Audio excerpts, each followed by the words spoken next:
আসসালামু আলাইকুম রহমতুল্লাহ। সুপ্রিয় শিক্ষার্থীবৃন্দ, আশা করি তোমরা সবাই ভালো আছো। এই ভিডিওটা তৈরি করছি ডিপ্লোমা বা পলিটেকনিকের শিক্ষার্থীদের জন্য। 2022 প্রবিধান অনুযায়ী ডিপ্লোমা বা পলিটেকনিকের ফিজিক্স 2 এই বিষয়টির সাজেশন নিয়ে আজকে আমরা আলোচনা করব।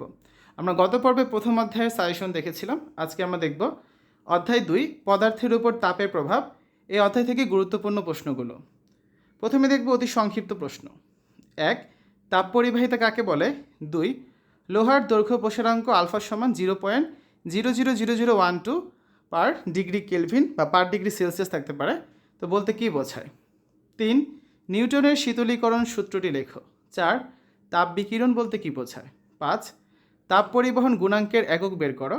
6, তাপ পরিবহন গুণাঙ্কের মাত্রা বের করো। 7, দৈর্ঘ্য প্রসারণ গুণাঙ্ক বা দৈর্ঘ্য প্রসারাঙ্ক কাকে বলে? এবং 8 নম্বর হচ্ছে তাপ পরিবহন গুণাঙ্ক কাকে বলে? এই 8টি প্রশ্ন রেখেছি 2 স্টারে, আর 1 স্টারের প্রশ্নগুলো হচ্ছে 9, তাপ পরিবহন গুণাঙ্কের এসআই একক লেখো। 10, তাপ পরিচালন প্রক্রিয়া কোন মাধ্যমে সংঘটিত হয়? এবং 11 নম্বর হচ্ছে তাপ পরিবহন প্রক্রিয়া কোন মাধ্যমে সংঘটিত হয়? এছাড়াও যে প্রশ্নগুলো আছে, তাপ বিকিরণ প্রক্রিয়া কোন মাধ্যমে সংঘটিত হয়? আয়তন প্রসারণ গুণাঙ্ক কাকে বলে? দৈর্ঘ্য প্রসারণ গুণাঙ্ক ও আয়তন প্রসারণ গুণাঙ্কের মাঝে সম্পর্কটি লেখো। এবার দেখব আমরা সংক্ষিপ্ত প্রশ্নগুলো। 1 নাম্বার, প্রমাণ করা যে বিটা সমান 2 আলফা। 2, প্রমাণ করা যে গামা সমান 3 আলফা। 3, পরিবহন পরিচালন ও বিকিরণ পদ্ধতির মাঝে পার্থক্য লেখো। 4, গ্রিনহাউস ইফেক্ট বা সবুজ ক্ষয় ব্যাখ্যা করো।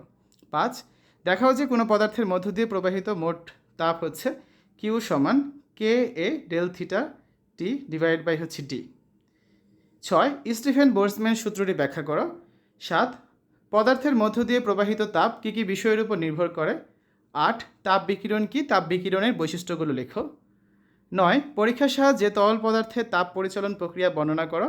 এবং 10 নম্বরে হচ্ছে রেল লাইনে দুটি রেলের সংযোগস্থলে ফাঁকা রাখা হয় কেন?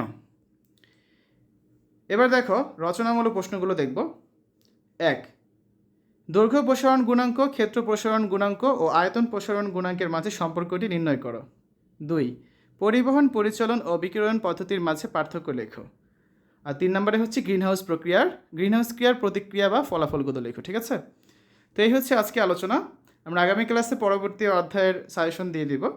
শিক্ষার্থীরা, এতক্ষণ তোমরা দেখেছো 2022 প্রবিধান অনুযায়ী ডিপ্লোমা বা পলিটেকনিকের ফিজিক্স 2 এ বিষয়ের দ্বিতীয় অধ্যায়ের সাজেশন।